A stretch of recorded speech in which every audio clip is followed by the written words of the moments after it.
ఆ భూసురపల్లి వెంకటేశ్వర్లు గారు కూడా వచ్చి ఉన్నారు. బూసురుపల్లి వెంకటేశ్వర్లు గారు. డాక్టర్ బూసురుపల్లి వెంకటేశ్వర్లు గారు 1955 9/4 సంవత్సరంన సుబ్బరత్నమ్మ ఆదిశేషయ్య గారులకు పుట్టారు. తెలుగు భాష మీద ఆంధ్ర విశ్వవిద్యాలయంలో ఎంఏ డిగ్రీ చేసి, పొట్టి శ్రీరాములు తెలుగు విశ్వవిద్యాలయంలో తెలుగు సాహిత్య రూపకాలు అనే అంశంపై పరిశోధన చేసి పిహెచ్డి పట్టా పొందారు.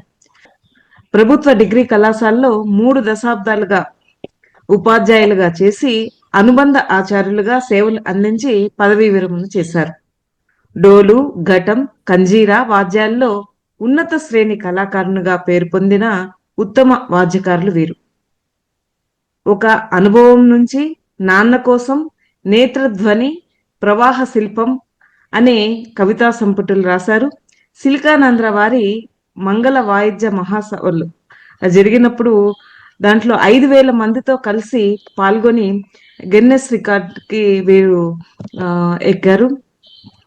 అలాగే వీరు ఒక మాట చెప్తారు, నాకు అన్నిటికన్నా గర్వకారణమైనటువంటి విషయం ఏమిటంటే, కీర్తిశేషులైనటువంటి ప్రసిద్ధ గాయకులు శ్రీమతి ఎంఎస్ సుబ్బలక్ష్మి గారు, శ్రీ మంగళంపల్లి బాలమురళీకృష్ణ గారు వంటి వారి ఎందరికో వీరు వాయిద్య సహకారం అందించడం, అది నా జీవితంలో మర్చిపోలేని సంఘటనలు చెప్తారు. అదే విధంగా 50 ప్రసిద్ధ సంస్థల నుంచి వీరు పురస్కారాలు పొందారు.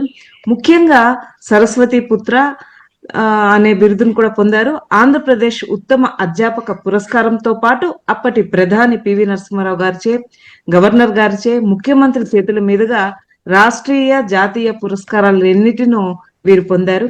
ఈనాటి మన సభకు వీరు చేయడం మన అదృష్టం. వారు తాపీ ధర్మారావు గారి భాషా సాహిత్య సేవల గురించి ప్రసంగిస్తారు. బూసురుపల్లి వెంకటేశ్వర్లు గారికి స్వాగతం పలుకుతున్నాం. సార్, నమస్కారం. తగిలివారు నమస్కారం. మీరు చక్కగా భూసురపల్లి వారి గురించి పరిచయం చేశారు. భూసురపల్లి వారు ఈ రోజు మాట్లాడేటువంటి అంశం తాపీ ధర్మారావు గారి భాషా సాహిత్య సేవలు అన్నమాట. ఈ తాపీ ధర్మారావు గారిని చలం గారు కూడా తాతాజీ అని పిలిచేవారట. అంటే ఆ గొప్ప గౌరవం అన్నమాట తాపీ వారికి. నార్ల వెంకటేశ్వరరావు గారు తాపీ ధర్మారావు గారి శిష్యులు. దాన్ని బట్టి ఊహించండి తాపీ ధర్మారావు గారు ఎంత సుప్రసిద్ధ సాహితీవేత్త. తర్వాత ఇంకోటి ఏంటంటే, అసలు తాపీ ధర్మారావు గారి సాహిత్యం, ఆయన తీసుకున్నటువంటి వస్తువు చాలా వినూత్నమైనటువంటి అంశాలు అన్నమాట. ఆయన చెప్పే విధానం గాని, ఆయన శీర్షికలకి ఎంచుకునేటువంటి పేర్లు గాని, ఇవన్నీ కూడా చాలా వినూత్నంగా ఉంటాయి. గొప్ప హేతువాది. తర్వాత ఆయన నాస్తికుడు. ఏ విషయాన్నైనా కానీ పరిశోధించి ఆయన రచనలు చేయటం ఆయన విశిష్ట లక్షణం. ఇప్పుడు తాపీ ధర్మారావు గారి భాషా సాహిత్య సేవల గురించి పూసురుపల్లి వెంకటేశ్వర్లు గారు ప్రసంగిస్తారు. అందరికీ నమస్కారం అండి. ఈ కార్యక్రమంలో పాల్గొంటున్న అందరికీ నమస్కారం. అధ్యక్షత వహిస్తున్న డాక్టర్ రావి రంగారావు గారు, అలాగే బిట్టు వెంకటేశ్వర్లు గారు, దీనికి సర్వం తానే అయి నడిపిస్తున్నవారు, అలాగే సగిలి సుధారాణి గారు, నన్ను పరిచయం చేసినందుకు కూడా వారికి ధన్యవాదాలు చెప్తున్నాను. తాపీ ధర్మారావు గారు మనం ఆంధ్రదేశం నుంచి తెలుసుకోదగిన విశిష్టమైన వ్యక్తుల్లో చాలా ప్రధానమైన వ్యక్తి తాపీ ధర్మారావు గారు. ఆయన ప్రశ్న నుంచి ప్రముఖుడైన వ్యక్తి. ఎందుకు, ఎలా జరుగుతుంది అని విశ్లేషించి చూసి లోపలికి వెళ్ళడం ఆయన మనస్తత్వం. అటువంటి వ్యక్తిని గురించి తెలుసుకోవడం కూడా మంచిది. కాకపోతే ఈవేళ అరగంటే ఉంది కాబట్టి చాలా స్థూలంగా తెలియజేయడానికి ప్రయత్నం చేస్తాను. వాళ్ళ ఇంటి పేరు తాపీ కాదు, బండారు ధర్మారావు గారు. అయితే వాళ్ళ పూర్వీకుల్లో లక్ష్మణ్ అనే అతను తాపీ పని చేయడం వల్ల ఆయన వాళ్ళ ఇంటికి తాపీ అని వచ్చింది. పైగా వారు బరంపురంలో ఉండడం, ఆ తాపీ పనినే ఇంటి పేరుగా అయిపోయింది. ఈయన తండ్రి గారి పేరు అప్పన్న గారు, తల్లి గారు నరసమ్మ గారు. బరంపురంలో ఉన్నారు. రేఖామాత్రంగా ఆయన లైఫ్ ను చూస్తే మెట్రికులేషన్ ఆయన విజయనగరంలో చేశాడు. ఆయన మెట్రికులేషన్ విజయనగరంలో చేస్తున్నప్పుడు గురజాడ వారిని చూడడం జరిగింది. పర్లాకిమిడి రాజావారి కళాశాలలో ఆయన FA చేశాడు, ఫ్యాకల్టీ ఆఫ్ ఆర్ట్స్. అప్పుడు ఆయన గిడుగు వారికి శిష్యుడు ఆ కళాశాలలో. అయితే గిడుగువారు బొట్టు పెట్టుకోరాలేదని, అది ఒక చిన్న హాస్య సంఘటన. బొట్టు పెట్టుకొని రాలేదని చెప్పి నీ ముఖం చూడను రా అని చెప్పి పక్కకి తిరిగి కూర్చున్నాడు. అయితే ఈయన కూడా చిన్నతనం నుంచి కూడా పెంకి ఒక విధంగా ఇదేమిటో ఎందుకు అనేటువంటి ప్రశ్న కలిగినటువంటి వాడు. బొట్టు ఈయన నెలలు జరిగిపోయినా కూడా బొట్టు పెట్టుకోకుండానే ఉన్నాడు. తర్వాత అది చెప్పి నవ్వుకుంటారు అందరూ కూడా. తర్వాత ఆయన ఇది వ్యవహార భాషా విధానం ఈయనకు నచ్చేది కాదు మొదట్లో. ఆ FA అయిపోవడంతోనే ఈయనకు పెళ్ళయింది. కోరాడ ఆజమ్మ గారిని, ఆమె కుమార్తె అన్నపూర్ణమ్మ గారితో ఈయనకు వివాహం అయింది. తర్వాత తెలుగు భాషకు సంబంధించిన బీజాలు పర్లాకిమిడిలో చదువుకుంటున్నప్పుడే పడ్డాయి. బంకుమిల్లి మల్లయ్య శాస్త్రి గారు వేదాలని తెలుగు చేశారు. అప్పుడు శారదా బిల్లు అని ఒక బిల్లు వచ్చింది వివాహ వ్యవస్థ మీద. ఆ బిల్లు సమర్థిస్తూ ఆయన గ్రంథాలు రాశాడు. తన కుమార్తెకే పునర్వివాహం చేశాడు. అందువల్ల శాస్త్రి గారి ప్రభావం ధర్మారావు గారి మీద బాగా ఉంది. ఆ శాస్త్రి గారంటే, మల్లయ్య శాస్త్రి గారంటే ఈయనకు బాగా అభిమానం. అప్పటి నుంచే ఈయన భాష మీద పట్టు రావడం మొదలైంది. తర్వాత రాజమహేంద్రవరంలో BA చేశాడు. BAలో చేరాడు. మద్రాస్ పచ్చేపన్ కాలేజీలో BA సీట్ రావడంతో అక్కడికి వెళ్ళిపోయాడు. ఆ మధ్య కాలంలో వీరేశలింగం గారిని కలవడం కూడా జరిగింది. తర్వాత యువటూరు సన్యాసిరాజు అనే ధర్మారావు స్నేహితుడు పానుగంటి వారు రాధాకృష్ణ నాటకం వేస్తే చూసి అర్జున విలాసం అనే నాటకం రాశాడు. ఇది మొదటి రచన తాపి ధర్మారావు గారిది. తర్వాత ఆంధ్రులకు ఒక విన్నపం అని వ్యాసం రాశాడు, గ్రాంధిక భాషను సమర్థిస్తూ. నేను ఇంకా ఆయన జీవిత విశేషాల్లోకి ఎక్కువగా వెళ్ళకుండా రచనా వైపుగా వెళ్ళడానికి, ఎందుకంటే కాలం తక్కువ ఉంది కాబట్టి, బరంపురంలో వేగుచుక్క గ్రంథమాలను స్థాపించి ఆయన దేవరాజు వెంకటకృష్ణారావు తోడుగా, న్యాపతి రామానుజస్వామి అధ్యక్షులుగా, ఆ సంస్థలో సంపాదకత్వంలో తాపి ధర్మారావు గారు ఉంటూ ఒక సంస్థను స్థాపించారు. ఆ మధ్య సంస్థ అంటే జ్ఞాపకం వచ్చింది, వేదిక అని ఒక సంస్థను పెట్టాడు ఆయన బరంపురంలో. దాన్ని ఆయన తర్వాత అవసరాల రామకృష్ణరావు గారు దాన్ని కంటిన్యూ చేస్తూ ఉన్నాడు. ఇప్పుడున్న వాళ్ళు ఆయన తర్వాత ఇప్పుడున్న వాళ్ళు చేస్తున్నారు. దాని వజ్రోత్సవాలు అయితే నన్ను ఇన్వైట్ చేశారు. అది నా అదృష్టంగా నేను భావిస్తున్నాను. ధర్మారావు గారు బరంపురంలో కళ్ళికోట కళాశాలలో గణిత అధ్యాపకుడుగా మొదట ఉద్యోగంలో చేరాడు. కందుకూరిని కలుసుకోవడం, ఆ తరువాత ఆయన ఒక చిన్న విషయం జరిగింది. పర్లాకిమిడి సంస్థానం ఆంధ్రదేశానికి రావాలని ఆయన పట్టుబట్టాడు. ఎంతమంది చేతనో ప్రయత్నం చేయించాడు, కానీ అది ఒరిస్సాలోకి వెళ్ళిపోయింది. దానికి నిరసిస్తూ ఆయన ఒరిస్సాలో ఉండకుండా, సంస్థానంలో ఉండకుండా వచ్చేసి రాజమండ్రిలో నివసించడం మొదలు పెట్టాడు. ఆ రాజమండ్రిలో నివసించడం మొదలు పెట్టిన తర్వాత ఆయనకు వీరేశలింగం గారి పరిచయం కావటం, వీరేశలింగం గారు ఆయన్ని బాగా చేరదీయటం, ఆయన శిష్యరికం, ఇవన్నీ కూడా చాలా బాగా జరిగాయి. అటు ఇటు జీవిక కోసం కొన్ని ఉద్యోగాలు ఎప్పటికప్పుడు మారుతూ కొన్ని చేశాడు. చీకటి సంస్థానం అనే సంస్థానంలో సర్వే శాఖలో పనిచేశాడు. కెనడియన్ బ్యాప్టిస్ట్ స్కూల్లో ఆయన టీచర్ గా విశాఖపట్నంలో పనిచేశాడు. మద్రాసులో కళాశాలలో పనిచేశాడు. మిథికా సొసైటీలో బెంగళూరులో పనిచేశాడు. చుండి సంస్థానం, నెల్లూరు దగ్గర చుండి సంస్థానంలో పనిచేశాడు. ఊర్కాడు సంస్థానంలో పనిచేశాడు. విజయనగరంలో ట్యుటోరియల్ కళాశాల నిర్వహించాడు. బొబ్బిల్ రాజావారి ఆంతరంగిక కార్యదర్శిగా పనిచేశాడు. దక్షిణ వల్లూరు మైనర్ జమీందారు ఆయన దగ్గర కూడా గార్డియన్ గా పనిచేశాడు. మద్రాసులో ట్యుటోరియల్ కాలేజీ పెట్టాడు. ఇంకా ఏదో వీలైన అన్ని చేశాడు. ఇచ్చాతంటే ఉద్యోగం అంటూ ఒక స్థిరపడలా ఆయన. దానికి కారణం బహుశా ఆయన ముక్కుసూటితనం కావచ్చు, లేకపోతే మాట పడని మనస్తత్వం కావచ్చు, ఇవన్నీ కారణాలు కావచ్చు. ఎట్లయితే మొత్తం మీద చాలా ఉద్యోగాలు చేయవలసి వచ్చింది. తర్వాత పత్రికలు కూడా కొన్ని నిర్వహించాడు. కొండెగాడు అనే పత్రిక మొదటి బరంపురంలో ఈ నిర్వహణలోనే సాగింది.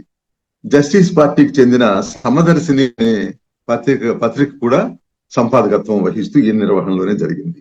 పీపుల్స్ పార్టీ వారి జనవాణి పత్రిక సంపాదకత్వం కూడా కొన్నాళ్లు చేశాడు. కాగడా వారపత్రిక సంపాదకత్వం మద్రాసులో ఉన్నప్పుడు చేశాడు. జనవాణి పత్రిక కూడా సంపాదకత్వం చేశాడు. ఆ రోజుల్లోనే గడ్డం కింద ఒక కురుపు లేసింది. ఆ కురుపుని కట్ చేయించడానికి, ఆపరేషన్ చేయించడానికి వీలు లేకపోయింది. ఆ కురుపుని ఆపరేషన్ చేయిస్తే ఆయనకి స్వరం పోతుందని చెప్పారు. దాని కారణం చేత ఆయన ఆ కురుపుని ఆపరేషన్ చేయించలేకపోయినాడు. అది బాగా ఉండకపోవడంతో గడ్డం పెంచడం మొదలు పెట్టాడు. ఇది గడ్డం పెంచడానికి కారణం. అది అట్లాగే ఆయన చివరి వరకు కూడా కంటిన్యూ అయింది. తర్వాత ఏదో ఒక ఉద్యోగం చేస్తూ మొత్తం మీద ఆయన సినిమా పరిశ్రమకు వచ్చిన దాకా ఒక సెటిల్మెంట్ కరెక్ట్ గా ఒక చోట అంటూ ఉండడం అంతగా సాగలేదు. వార్ టెక్నీషియన్ రిక్రూట్మెంట్ ఆఫీసులో కూడా కొన్నాళ్ళు పనిచేశాడు. తర్వాత కొన్ని గౌరవ పదవులు కూడా పనిచేశాడు. అవి కూడా నేను స్థూలంగానే చెప్తాను. అఖిల భారత అభ్యుదయ రచయితల సంఘం అధ్యక్ష వర్గానికి ఎన్నికయ్యాడు. తెనాలిలో జరిగినప్పుడు అభ్యుదయ రచయితల సంఘం మహాసభలు, తొలి మహాసభలు జరిగినప్పుడు ఈయన అధ్యక్షతలోనే జరిగాయి. ఈయన అధ్యక్షుడిగా పాల్గొన్నాడు. ఆ తర్వాత అఖిల భారత అభ్యుదయ రచయితల సంఘం అధ్యక్ష వర్గానికి ఎన్నికయ్యాడు. వెంకటేశ్వర విశ్వవిద్యాలయంలో సెనేట్ సభ్యుడిగా చేశాడు. ఆంధ్రప్రదేశ్ సాహిత్య అకాడమీ సభ్యత్వం ఉంది. నంది పురస్కారాల సంఘానికి కూడా సభ్యుడిగా పనిచేశాడు. ఆంధ్రప్రదేశ్ సాహిత్య అకాడమీ కార్యవర్గ సభ్యులుగా పనిచేశారు. ఆంధ్రప్రదేశ్ రచయితల సహకార సంఘం సభ్యులుగా పనిచేశారు. ఆంధ్రప్రదేశ్ సాహిత్య అకాడమీ విశిష్ట సభ్యులుగా పనిచేశారు. ఆంధ్రప్రదేశ్ ప్రభుత్వ గ్రంథాలకు అవార్డ్స్ ఇచ్చేవాళ్ళు అప్పుడు ఆ కమిటీకి కూడా ఆయన పనిచేశాడు. ఢిల్లీలో జరిగిన ఆఫ్రో ఏషియన్ రచయితల మహాసభల్లో జాతీయ కార్యవర్గ నిర్వాహక వర్గ సభ్యుడిగా ఎన్నికయ్యాడు. ఇలా మొత్తం మీద చాలా గౌరవ పదవులు కూడా ఆయన నిర్వహించాడు. ఆ తర్వాత రోజుల్లో కొన్ని మహాసభల్లో పాల్గొన్నవి కూడా నేను బ్రీఫ్ గా చెప్తాను. గుంటూరు కల్చరల్ కాన్ఫరెన్స్ ప్రారంభోత్సవం ధర్మారావు గారే చేశారు. విజయవాడలో పత్రికా సంపాదకుల మహాసభకు అధ్యక్షత వహించారు. గుడివాడలో త్రిపురనేని రామస్వామి చౌదరి గారి 55వ జన్మదినోత్సవాలకు ఈయనే ప్రారంభించాడు. అప్పటికల్లా ఈయన ఆధునిక సాహిత్యం వైపుకి వస్తున్న రోజులవి. ఆయన చల్లపల్లి రాజావారి దగ్గర ఉద్యోగం చేస్తున్నప్పుడు గుడివాడలో త్రిపురనేని రామస్వామి చౌదరి గారికి సన్మానం జరిగింది. ఆ సన్మానానికి ఈయన అధ్యక్షత వహించాడు. ఆంధ్రప్రదేశ్ అభ్యుదయ రచయితల సంఘం తొలి మహాసభలకు తెనాలిలో అధ్యక్షత వహించారు. ఇప్పుడే చెప్పుకున్నాం మనం. మద్రాసులో జరిగిన తెలుగు సంస్కృతి మహాసభలకి ఈయన అధ్యక్షుడిగా ఉన్నాడు. విజయవాడలో విశాలాంధ్ర దినపత్రిక ప్రారంభానికి ఈయన చేతుల మీదుగానే ప్రారంభం చేయించారు. తర్వాత హైదరాబాద్ అభ్యుదయ కళా సమితి సభలకు కూడా ఈయన అధ్యక్షతలోనే జరిగాయి. గిడుగు రామ్మూర్తి పంతులు గారి శత జయంతి సభలో ఈయన ప్రసంగం ఒక చరిత్రాత్మక ప్రసంగంగా చెప్పుకుంటారు. గురజాడ స్మారక పరిశోధన మండలిలో కూడా ఆయన అధ్యక్షత వహించాడు. పురిపండ అప్పలస్వామి గారి షష్ఠి పూర్తికి ఆయన అధ్యక్షత వహించాడు. తిరుపతిలో జరిగిన ఆంధ్ర భాషా సదస్సులో ప్రసంగించాడు. ఇలా ఎన్నెన్నో గొప్ప గొప్పవి. అందులో కూడా ఇంకొకటి గుర్తించదగింది, విశాఖపట్నంలో జరిగిన శ్రీశ్రీ షష్ఠిపూర్తి సభలకు ఈయన అధ్యక్షత వహించాడు. ఆ సభలోనే అభ్యుదయ రచయితల సంఘంలో నుంచి, దిగంబర్ రచయితల సంఘం నుంచి కొంతమంది వేరై విప్లవ రచయితల సంఘంగా ఏర్పడడానికి కారణభూతమైన సభ అది విశాఖపట్నంలో శ్రీశ్రీ గారి షష్ఠిపూర్తి సభ. సరే, ఈయన సత్కారాల విషయం వస్తే ఇంకా చాలా కాలం అవుతుంది. ఆంధ్ర విశారదాన్ని అని శృంగేరి పీఠాధిపతి శంకరాచార్యుల దగ్గర నుంచి స్వీకరించారు. అలాగే 70వ జన్మదినోత్సవం నాడు మద్రాసులో సినీ సాహిత్య రాజకీయ ప్రముఖులంతా కలిసి చేశారు. తర్వాత ఫిలిం జర్నలిస్టుల సంఘం ఒకటి ఈయన సత్కరించింది. భాగ్యనగరంలోని అనేక రంగాలకు సంబంధించిన అందరూ కలిసి సారథి స్టూడియోస్ లో 74వ జన్మదినోత్సవం చేశారు. మే 7వ తేదీన కేంద్ర సాహిత్య అకాడమీ పురస్కారం అందుకున్నారు 71లో ఆయన రాసినటువంటి హృదయోల్లాస వ్యాఖ్యానానికి. భాగ్యనగరంలో ఇంకా అనేక మంది ప్రముఖులు, యువతీ మండలి వాళ్ళ అందరూ కూడా సన్మానాలు చేశారు. నేను అవన్నీ బ్రీఫ్ గానే చెప్పుకుంటూ పోతున్నాను. ఆయన రచనలో ప్రధానమైనవి ముఖ్యంగా ఈవేళ మనం అదే తీసుకుందాం. ఇంకా టైము ఒక 20 నిమిషాల దాకా ఉందనుకుంటాను నేను. ధర్మారావు గారి రచనలు చాలా ఉన్నాయి, కానీ ముఖ్యమైన వాటినే స్వీకరిద్దాం ఇక్కడ. తను రాసినటువంటి గ్రాంధిక భాషని సమర్థిస్తూ, ప్రాచీన సాహిత్యాన్ని సమర్థిస్తూ, ప్రాచీనమైన మార్గాల్లో తను రాసినటువంటి ఖండికలన్నీ కూడా పాతపాడి పేరుతో వచ్చాయి. ఇవన్నీ పాత వాసనలతో వచ్చాయని ఆయనే తర్వాత రోజుల్లో చెప్పుకున్నాడు. ఇప్పటికి 5-6 ముద్రణలు జరిగాయంటే ఇవి పాత మార్గంలో రాసిన కవితలు అయినప్పటికీ ఆయన జీవితాన్ని నిర్దేశించడంలో, లేకపోతే ఆయన జీవితాన్ని అధ్యయనం చేయడంలో మనకి ఎంత పనికి వస్తాయో కూడా చెప్పుకోవచ్చు. ఇందులో 1911 నుంచి 1935 లోపల రాసినటువంటి 12 ఖండికలు ఉన్నాయి. తెలుగు భాష కాంత తనను గ్రాంధిక భాషలోనే రాయమని కోరుతున్నట్టుగా ఆయన అందులో రాశాడు. దాని పేరు గ్రాంధిక భాషావాదం. తెలుగు లిపి గురించిన పరిశోధనాత్మక విషయాలతో అక్షర శారదా ప్రశంస అనే ఖండిక కూడా రాశాడు ఆయన. తరతరాలుగా దోపిడీకి గురవుతున్న సంగతులను ద్యోయానము అనే పేరుతో రాశాడు. దొరకక చెప్పుటెట్టులని తొంటి కవీసులు సాటగూడదే అన్న మకుటంతో దొరకక చెప్పుటెట్టులని తొంటి కవీసులు సాటగూడదే అన్న మకుటంతో కవిత్వం చెప్పడానికి పెద్దనాదులు చెప్పిన అభిప్రాయాలన్నీ సాగదీస్తూ ఒక కావ్య రచన చేశాడు. బ్రిటిష్ పాలనలోని కష్టాలను చెబుతూ రాగి డబ్బు అనే పేరుతో ఒక ఖండిక రాశాడు. భావకవుల మీద బాణం ఎక్కుపెట్టి విచారణ దినము అని ఒక ఖండిక రాశాడు. వివాహం తర్వాత భార్యాభర్తల్లో శృంగారం ఉండదనే దానికి సమాధానంగా దాంపత్యము శృంగారము అనే పేరుతో ఒక ఖండిక రాశాడు. వ్యాస స్థుతిలో నల్లి వల్ల కూడా ప్రయోజనాలు ఉన్నాయనేటువంటి ఒక హాస్య సందర్భాన్ని తీసుకుని నల్లిపై కారుణ్యం అనే ఖండిక రాశాడు. ఇంకా ఈ గ్రంథంలో ఘటాన్యాయం, ఆంధ్ర తేజము వందనం వందుకునుము, తిక్కన పట్టాభిషేకం మొదలైనటువంటి ఖండికలు ఉన్నాయి. వ్యంగ్యపూరితంగా హాస్యన ధోరణితో ఈ పాతపాళి వచ్చింది. తర్వాత కొత్తపాళి వేశాడు. కొత్తపాళిలో కాలం మారిన తర్వాత ఆయన దృక్పథాలన్నీ వచ్చాయి. ఇది ఇక్కడ చాలా గొప్ప విషయాలు చెప్పాడు. సనాతన వాదం నుంచి బయటికి వచ్చి ఆధునికతను స్వీకరిస్తూ, అందులో వ్యవహారిక భాషను స్వీకరిస్తూ తను రాసినటువంటి ఈ ఖండికలు, వ్యాసాలు ఇవన్నీ కూడా కొత్తపాడిలో వచ్చినవి ఆధునిక సమాజానికి దగ్గరగా, ఆధునిక సాహిత్య సమాజానికి దగ్గరగా ఉన్నాయని చెప్పుకోవచ్చు. కాలం మారిపోయి మనం మారిపోకుండా ఉండటం ఎంత అబద్ధమో, మనం మారిపోయి కాలం మారకుండా పోవడం కూడా అంతే అసంభవం అంటాడు. మనం ఒప్పుకున్నా ఒప్పుకోకపోయినా కాలం మారేది ఖాయం అని చెప్పాడు. మార్పుని తను అంగీకరిస్తూ ఇదే రోజుల్లోనే ఒక ఉత్తరం రాశాడు గిడుగు రామమూర్తి పంతులు గారికి.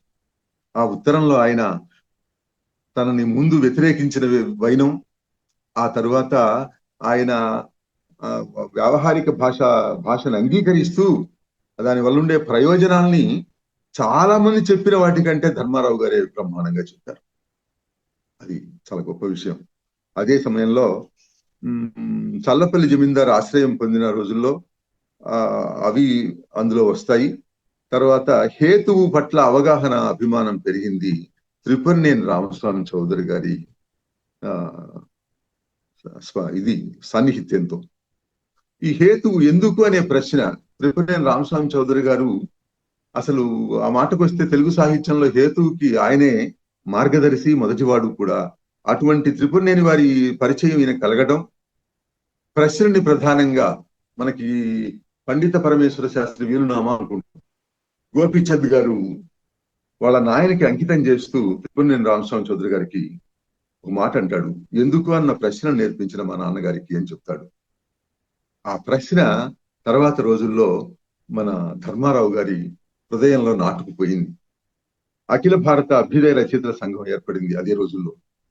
ముల్కరాజ్ ఆనంద్, ప్రేమ్చంద్ వంటి ప్రముఖులందరూ ఉన్నారు.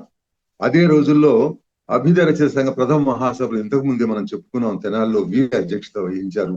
ఇన్ని ప్రభావాలతో తాపివారు నిజంగా కొత్త కలం ధరించారు.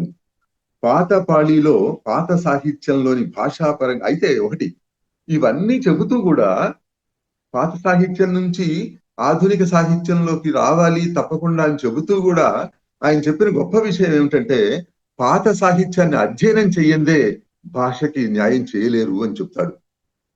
అది చాలా గొప్ప విషయం. ఆయన యొక్క స్వీకరణని దాంట్లో ప్రధానంగా మనం స్వీకరించవచ్చు. తర్వాత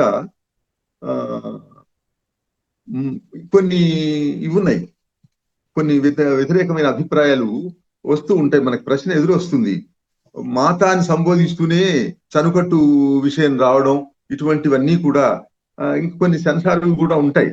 ఆ ప్రశ్నలన్నిటికీ సమాధానాలు కూడా మనం కొత్తపాళి వెతుక్కుంటే దొరుకుతుంది. గొంతులో ఒక అగ్ని కొత్తగా రగిలింది. ఆయన కొత్తపాళిలో ఈ మాట చెప్పాడు, ఛందస్సుల పరిష్వంగం వీడి నిఘంటువుల శ్మశానాలు దాటి తెలుగు సాహిత్య ప్రస్థానం సాగుతుందని కవితలో చెప్పాడు ఆయన.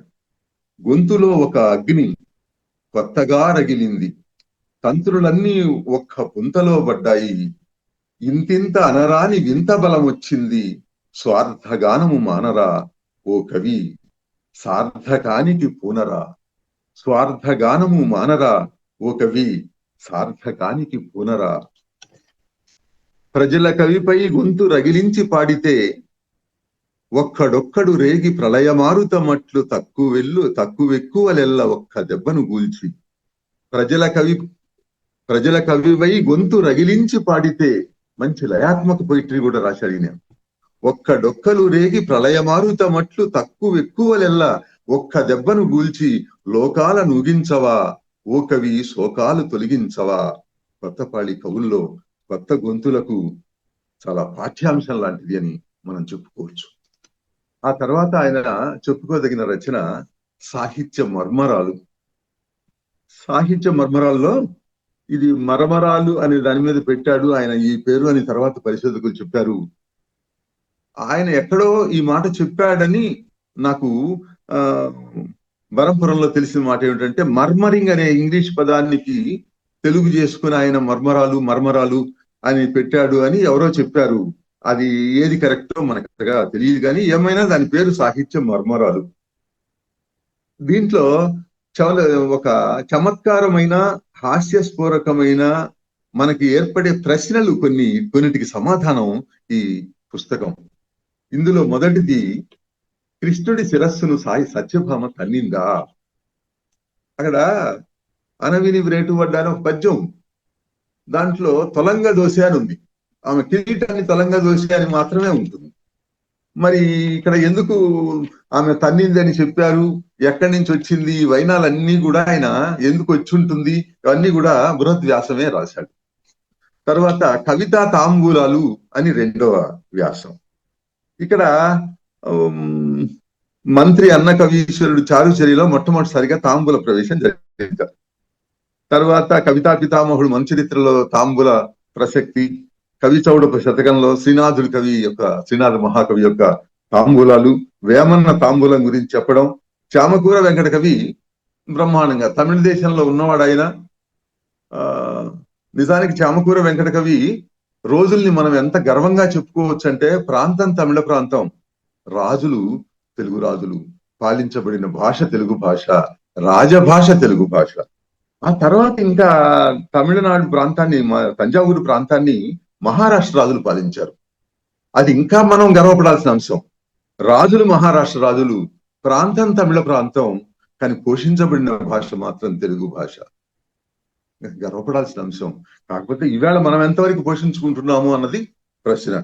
అక్కడ చామకూర వెంకట కవి ఒక పద్యం రాశాడు, కోకమరాకుల మహిమ కప్పురపుట నటి ఆకుదోటల సౌభాగ్యం అందే కలదు, ప్రభలు మౌక్తిక సౌధ సంపదల పొదలు వీటి రహి మెచ్చవలయువో వేయినోళ్ళు. అక్కడ తంజావూరు జిల్లాలో ఉండేటువంటి కోకమరాకులు, వేసుకునే తాంబూలాలు ఎక్కువగా వేసుకుంటారు తమిళీయులు. ఆ ప్రభావం ఇక్కడ అర్జునుడు కూడా ప్రవేశపెట్టాడు ఆయన విజయ విలాసంలో. సరే, తర్వాత ఆ తాంబూలాలోనే సున్నం అడిగిన చమత్కార పద్యాలు ఇప్పుడు చాలా మందికి అవి తెలిసినవే. పర్వత శ్రేష్ఠ పుత్రిక పతి విరోధి అన్న పెండ్లాము అత్తను గన్న తండ్రి ప్రేమ తోడుత గన్నట్టి పెద్ద బిడ్డ సున్నం ఇప్పుడు తెగదే సన్నుతాంగి అని అడిగితే అది తెలిసిందే. చివరికి వచ్చేటప్పటికి అది జ్యేష్ఠాదేవి అవుతుంది. పెద్దమ్మ సున్నం పెట్టమని అడిగినట్టు అవుతుంది. ఆ సన్నుతాంగి సమాధానం కూడా బ్రహ్మాండంగా ఉంటుంది. శతపత్రంబుల మిత్రుని శృతిదంపిన వాని బావ సూనుని మామన్ సతతము తలదాల్చునతని సుతువాహన వైరి వైరి సున్నం ఇదిగో, కుక్క సున్నం ఇదిగో అని చెప్పిన వైనం అది. మనకి టైం లేదు కాబట్టి ఇవన్నీ వివరించుకోవచ్చు, కానీ టైం లేదు కాబట్టి నేను దాట వేస్తున్నాను. ఇలాంటివన్నీ ధర్మారావు గారు సంస్కృత ఆంధ్ర చాటువుల నుంచి ఎక్కువగా స్వీకరించారు. తర్వాత ఆంధ్ర కవుల్లోని అంటు రోగాలు అనే శీర్షిక కింద మనకి సాహిత్యంలో మహాకావ్యాల్లో పెద్ద కావ్యాల్లో ఉన్నటువంటి కుకవి నింద అనేటువంటి అంశాన్ని తీసుకుని విమర్శించాడు. అట్లాగే ఒక వ్యాసంలో పూల బజారు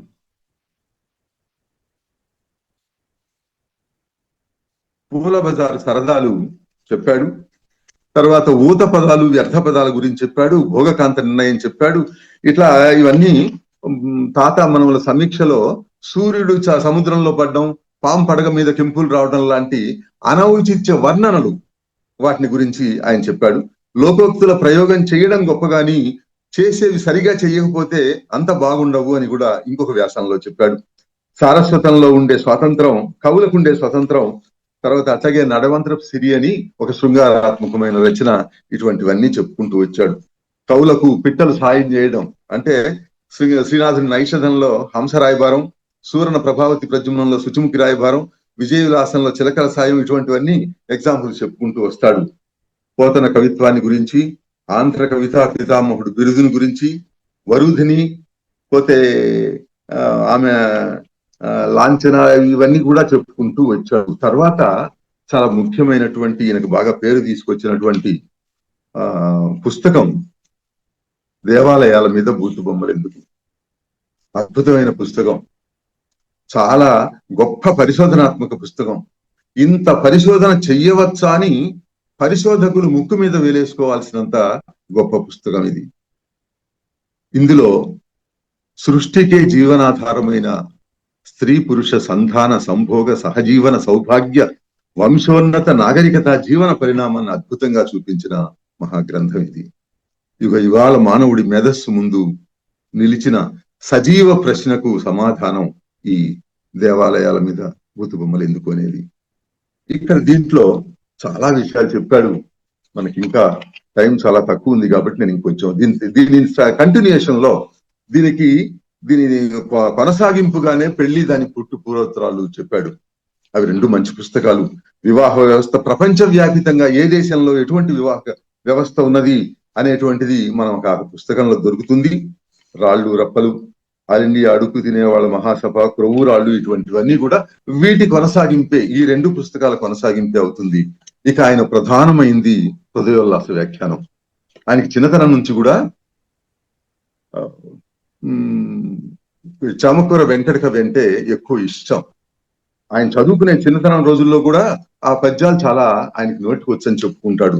అంతేకాకుండా హృదయోల్లాస వ్యాఖ్యానం ప్రారంభించినంత దగ్గర నుంచి ఆయన హృదయోల్లాస వ్యాఖ్యానం ప్రపంచానికి ఇచ్చేంత వరకు కూడా ఎక్కడ ఏ వ్యాసం రావాలన్నా ఆయనవి, ఏ పుస్తకంలో ఏ వ్యాసం వచ్చినా అవన్నీ హృదయోల్లాస వ్యాఖ్యానానికి సంబంధించినవే వచ్చాయి. అంతకుముందు వేద వెంకటరాయ శాస్త్రి గారు దీని మీద మంచి వ్యాఖ్యానం రాశారు. బులుసు వెంకటరమణయ్య గారు కూడా రాశాడు. కానీ వాళ్ళిద్దరివి కూడా పూర్వపక్షం చేస్తూ ఆయనే ఒప్పుకునే అంత గొప్పగా హృదయోల్లాస వ్యాఖ్యానం రాశాడు. దీనికే కేంద్ర సాహిత్య అకాడమీ అవార్డు కూడా వచ్చింది. హృదయోల్లాసంలో ఎన్ని విషయాలు చెప్పాడంటే, ఆనాడు గొప్పవాళ్ళైన మహాకవులు నా కావ్యాలకు ఇటువంటి వ్యాఖ్యానం లభిస్తే ఇంతకంటే నాకు అదృష్టం ఉంటుందా అన్నంత గొప్పగా ఆయన చేశాడు ఆ వ్యాఖ్యానం. అంతేకాదు చాలా మంది కూడా ఒప్పుకున్నారు ఇంత గొప్ప వ్యాఖ్యానం అని. ఇక్కడ ఆశ్చర్యకరమైన విషయం ఏమిటంటే, విద్యా గంధం లేనటువంటి ఒక కుటుంబంలో పుట్టి తనకు తానుగా చదువుకుని ప్రారంభం నుంచి తెలుగు చదువుకున్నవాడు కాకుండా కూడా ఇంత గొప్ప వ్యాఖ్యానాన్ని రాయగలిగాడంటే మానవుడు కష్టపడితే ఏదైనా చేయగలడు అనే దానికి ఒక ప్రూఫ్. ఒక ఉదాహరణ ఆయన హృదయోల్లాస వ్యాఖ్యానం. ఆ తర్వాత కొద్దిగా టైం ఉంది, ఆయన సినిమా రచనల్ని కొంచెం పరిచయం చేసి ఒక 2-3 నిమిషాల్లో చెప్పి నేను ముగిస్తాను. ఆయన 36లో సినిమా పరిశ్రమ వైపు వచ్చాడు మెడ్రాస్కి వచ్చినాక. అక్కడ నుంచి ఆయన కొంచెం అది ఫస్ట్ మొదటి సినిమా నేషనల్ మూవీ టోన్ వారి మోహిని రుక్మంగద. దానికి ఆయన 500 రూపాయలు పారితోషికం తీసుకున్నారు. ఆర్థికంగా ఆయన కొంత స్టెబిలిటీ ఏర్పడడానికి కూడా ఇది కొంత కారణం. తర్వాత సీపులయ్య గారి సారంగధర, మాలపిల్ల ఆయనకి చాలా మంచి పేరు తీసుకొచ్చి పెట్టింది. అది చలంగారి కథ. దాని మాటలు తాపీ ధర్మారావు గారు రాశారు, కొన్ని పాటలు కూడా రాశారు. ఆ పాటల్ని కొన్ని అందులో గాలి వెంకటేశ్వర్లు గారు, కాంచనమాల ఎరా అది. ఆమె గొప్ప నాయిక, అందమైన నాయిక తెలుగు సినిమాలో. అటువంటి ఆమె కాలంలో ఈయన పనిచేశాడు. తర్వాత రైతు బిడ్డ కూడా ఆయనకు బాగా పేరు తీసుకొచ్చింది. దాంట్లో మహానుభావుడైన బళ్ళారి రాఘవాచారి నటించాడు. టంగుటూరు సూర్యకుమారి, తర్వాత కొమ్మూరి పద్మావతి దేవి, కొమ్మూరి సాంబశివరావు గారు, కొమ్మూరి వేణుగోపాలరావు గారి తల్లి. ఆమె కూడా ఆ స్త్రీ పాత్రలు స్త్రీలే వెయ్యాలి అనేటువంటి నేపథ్యంలో రాఘవ గారితోటి జీవితకాలం అంతా కూడా నాటకాలు వేసింది కొమ్మూరి పద్మావతి దేవి గారు. ఇంకా ఇల్లాలు, అపవాదు, పత్ని, కృష్ణ ప్రేమ, గొల్లభామ, కీలుగుర్రం, తిలోత్తమ, ఇట్లా ఒక 20 సినిమాలకు పైనే ఆయన పనిచేశారు. ఆయన పనిచేసిన వాటిల్లో చివరి సినిమా భీష్మ. మంచి మంచి పాటలు రాశారు, మంచి మాటలు రాశారు. మరి మాలపిల్లలో మాటలు అయితే చాలా అద్భుతంగా రాశారు ఆయన. ఇంకా అవన్నీ మనకి విస్తృతంగా చెప్పుకోవడానికి కావాల్సిన టైం లేదు. ఈ తాపీ ధర్మారావు గారిని చదవడం, ఒక విధంగా ఆయన్ని చదవడం ఈవేళ ఆధునికులకు చాలా అవసరం. ఆధునికులు సాహిత్య రంగంలోకి వచ్చిన వాళ్లకు తాపీ తెలియడం అనేటువంటిది, ధర్మారావు గారు తెలియడం అనేటువంటిది ఒక గొప్ప కావలసినటువంటి విషయం. దాని ఆ ముఖంగా ఆధునికులు ప్రయత్నిస్తారని చెబుతూ నాకు ఇచ్చిన టైంలో నేను ముగిస్తున్నాను. నాకు ఈ అవకాశం ఇచ్చినటువంటి మొదట నా పేరు సూచించిన రావి రంగారావు గారికి, అన్న అగ్రజులు, అలాగే బిట్టు గారు నాకు ఇప్పటికి 30 ఏళ్లుగా తెలుసు, బిట్టు వెంకటేశ్వర్లు గారికి. ఆయన బి వెంకటేశ్వర్లు అని పేరు పెడితే నా పేరు కూడా అదే అవుతుంది. అట్లాగే నాకు ముందు మాట్లాడిన వారు నాగరాజలక్ష్మి గారికి, నన్ను పరిచయం చేసినటువంటి సగిలి సుధారాణి గారికి, వీళ్ళందరికీ కూడా ఇంకా ఇది భవిష్యత్తులో వినే వాళ్ళకు కూడా నేను వందనం తెలియజేస్తూ, నమస్కారాలు తెలియజేస్తూ, కృతజ్ఞతలు తెలియజేస్తూ సెలవు. నమస్కారం. నమస్కారం అండి బూసురుపల్లి వెంకటేశ్వర్లు గారు. మీ ఉపన్యాసం అయిన తర్వాత ఉప్పు సముద్రాలు విశ్వంలో చాలా ఉన్నాయి కదా, కానీ మంచినీటి సముద్రం కూడా ఒకటి ఉంది అంటే అది తాపీ ధర్మారావు గారి సాహిత్యం అని అనిపిస్తుంది అన్నమాట. ఈ తాపీ ధర్మారావు గారి రచనలు ఇదంతా ఏంటంటే, ఇప్పుడు ఈ ప్రసంగాలు ఏర్పాటు చేయటంలో కూడా 2 రకాల పద్ధతులు ఉంటాయి. స్థూలంగా విషయాలని పరిచయం చేసేటటువంటి ఉపన్యాసాలు కొన్ని, సూక్ష్మ స్థాయిలో అంటే ఇప్పుడు తాపీ ధర్మారావు గారి భాషా సాహిత్య సేవలు అంటే సముద్రం. మీరు సముద్రాన్ని కాస్త గిన్నెలో పోసి చూపించే ప్రయత్నం చేయమంటే మీకు కష్టమే. పాపం వీళ్ళకు కూడా అయ్యో మాకు ఇంకా చెప్తే బాగుంటుందని అనిపిస్తూ ఉంటుంది. అందుకని ఏం చేయాలంటే, ఇలాంటి సముద్రం అంత సాహిత్యాన్ని సృష్టించినటువంటి వాళ్ళ గురించి చెప్పేటప్పుడు ఏం చేయాలంటే, సూక్ష్మ స్థాయిలో వాళ్ళ ప్రసంగాలు ఏర్పాటు చేయాలి. ఎట్లా అంటే, తాపీ వారి హృదయోల్లాస వ్యాఖ్య అంతే, అదొకటి. లేదా తాపీ వారి పాత పాళీలు, లేదా తాతాజీ వారి కొత్త పాళీ, ఇట్లా దేవాలయాల మీద బూతు బొమ్మలు ఎందుకు, అంతే, దాని మీద మాట్లాడు. ఇలా ఉన్నప్పుడు ఏమవుతుందంటే ఆ ఒక్క అంశం మీద చక్కని అవగాహన అందరికీ కలుగుతుంది అనమాట.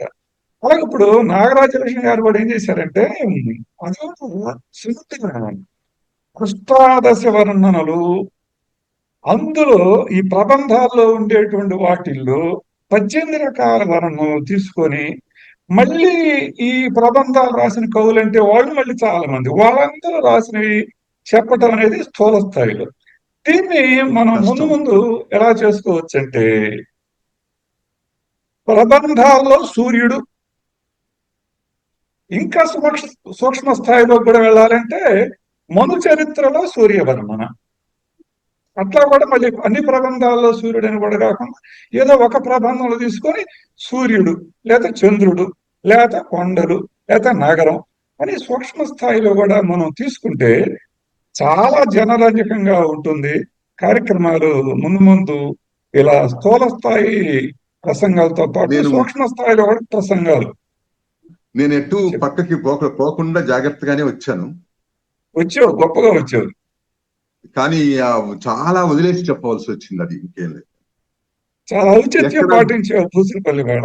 సంస్కృతి సంపద అనే యూట్యూబ్ ఛానల్ ద్వారా ఈ తెలుగు సాహిత్య గోష్ఠి ఏర్పాటు చేయడానికి ముఖ్యంగా మరి అసలు సూచనే డాక్టర్ రావి రంగారావు గారిది. సాహిత్య గోష్ఠి పెడితే బట్టలు ఎట్లా ఉంటుంది అని ఆయన సూచన మేరకే ఇది మొదలు పెట్టాము. ఇది ఖచ్చితంగా మరి మంచి మంచి టాపిక్లు మీద తీసుకొని ముందుకు పోదామని నేను చేస్తున్నాను.